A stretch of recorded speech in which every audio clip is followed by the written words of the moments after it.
All right, so Elon Musk has just announced something called the Terafab, and honestly, it sounds insane. It's this massive joint effort between Tesla, SpaceX, and xAI, and it's designed to solve one of the biggest industrial problems we have, not just here on Earth, but off-world too. And the plan to get it done? Well, it's almost unbelievable. And this quote, this really sets the stage perfectly. What you're about to hear is going to sound absolutely ridiculous. I mean, truly out of a sci-fi movie. But here's the kicker. Every single piece of this plan is grounded in a very real, even if wildly ambitious, strategy. So let's just keep that one question in the back of our minds as we go through this. What if they actually pull it off? Okay, so first things first. Why would anyone even attempt a project this monumental? Well, it all boils down to one massive, planet-sized problem. A huge bottleneck in the global supply of advanced computer chips. You know, to really get it, you have to look at how things work right now. On the left here, you see the old way. Just 4 companies. We're talking ASML, TSMC, Samsung, and Intel. They basically control the entire global supply chain for high-end chips. It's a massive choke point. So what's the Musk plan? On the right, simple. Just do it all yourself. Complete vertical integration. Design, build, package, the whole shebang all under one roof. The idea is to just bypass that bottleneck completely. And this chart, wow, this really puts the problem in perspective. See that tiny little bar on the left? That's the entire world's current AI chip supply. We're talking about 20 gigawatts a year. Now, according to Musk, that's only 2%, just 2% of what he needs for his big plans with self-driving cars, humanoid robots, and all his AI projects. The gap between what exists and what he needs, it's just staggering. So, how in the world do you close a chasm like that? Well, the plan starts right here on Earth. It involves building 2 brand new facilities, and one of them, well, it's slated to be the largest structure humanity has ever built. No big deal, right? The strategy here is actually a 2-step process. First up, they're building an R&D lab in Texas. The whole idea is to get everything under one roof. The design, the building, the testing, all of it. This lets them iterate like crazy, cutting a process that usually takes years down to just a few months. Then, once they've perfected the chip design, that's when step 2 kicks in, the Terafab. And its job is to take that perfect design and scale it up to a level that is, frankly, hard to even imagine. So how big are we talking when we say unimaginable? Well, the proposed size for the Terafab is a mind-blowing 100 million square feet. Yeah, a number that big is basically meaningless on its own, so let's try to put it into perspective. For starters, that's equivalent to about 3 of New York City's central parks, just laid out under one roof. Or, hey, maybe this is more relatable. You could fit 555 Walmart supercenters inside of it. We're talking about a scale of manufacturing that has simply never, ever been attempted before. So what exactly is this terafactory going to be churning out? Well, 2 very different kinds of chips. 20% of the output will be the AI-5 chip.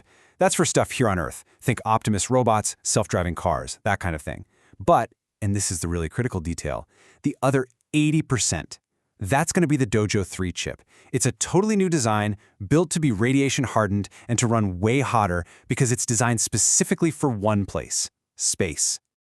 And that, right there, brings us to the most radical part of this entire plan. See, this isn't really about building chips for Earth. This is about building a massive data center among the stars. Which, of course, begs the big question, right? Why on earth would you go to all this trouble, create the most advanced computer chips in the world, and then just shoot 80% of them into space? It sounds crazy.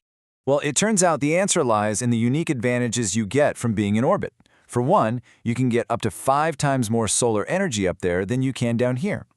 You also get to escape all the earthly regulations and just the logistical nightmare of building giant data centers near cities. And here's the big bet Musk is making. He thinks that in just a few years, it'll actually be cheaper to train AI models in space than it is on the ground. So how do you get constant, reliable power up in space? The secret sauce is something called a sun-synchronous orbit. It's basically a very clever orbital path where the satellite is always in direct sunlight. It never, ever passes into the Earth's shadow. And what that means is you get a constant, 24/7 uninterrupted stream of solar energy to power the AI.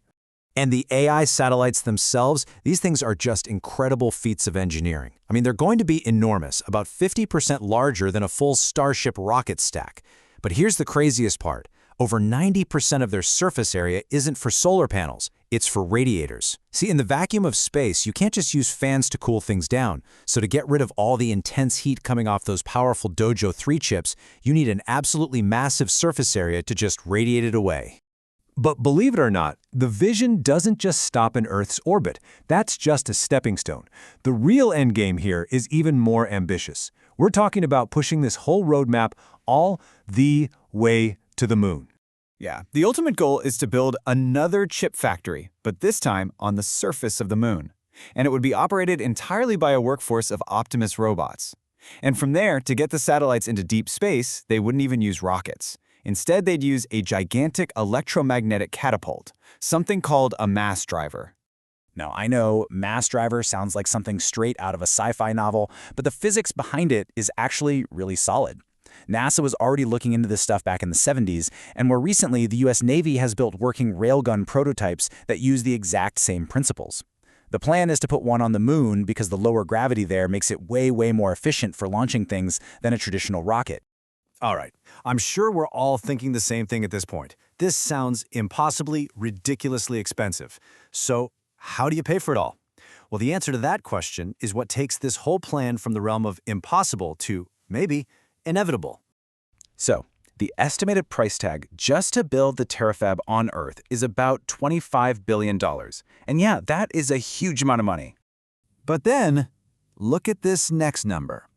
Right now, market predictors are estimating that the upcoming SpaceX IPO could value the company at over $2 trillion. So, what's the big takeaway here? It's that the SpaceX IPO could potentially raise way more money than what's needed for the Terafab, and that just fundamentally changes the game. All of a sudden, the biggest hurdle isn't money anymore, it just becomes a question of pure engineering and execution. And that brings us right back to that question from the beginning. See, none of this plan violates the laws of physics. It's all theoretically possible. It's just an engineering challenge. Though, maybe the single greatest engineering challenge humanity's ever taken on. So the only real question left is the one we started with. Can they actually pull it off?